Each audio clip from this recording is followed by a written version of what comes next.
যে ছেলেটি চরম দুর্দশাগ্রস্ত ছিল, অসময়ে তার পিতাকে হারিয়েছিল,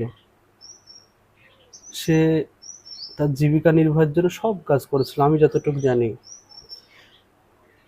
এই যে জঙ্গলে সব ডুমুর পাওয়া যায়, সেই ডুমুর পেড়ে তাদের অঞ্চলে বাজারে বিক্রি করেছে, ডাল ভেঙে ডাল বিক্রি করেছে, মাছের ব্যবসা করেছে, কি না করেছে।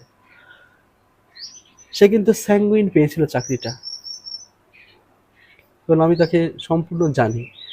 হয়তো এই যে বিষয়টা হয়ে গেল, সার্ভিসটা চলে গেল, অনেক ক্ষেত্রেই অনেকের কষ্ট হতে পারে, কিন্তু আমি বলতে পারি যে এখন আর আমাদের হাত নেই সেগুলিকে ফিরিয়ে পুনর্বহাল করা। সুপ্রিম কোর্টের রায়, সুপ্রিম কোর্টের যে আদেশ, সেটা ভারতের সর্বোচ্চ ন্যায়ালয়, তার উপরে কিছু বিচার ব্যবস্থা হতে পারে না। তাহলে কোনো পথ নেই, সার্ভিস চলে গিয়েছে। কিন্তু একটা বিষয়, এই মানুষগুলির চোখের জলের মূল্যটা কে দেবে?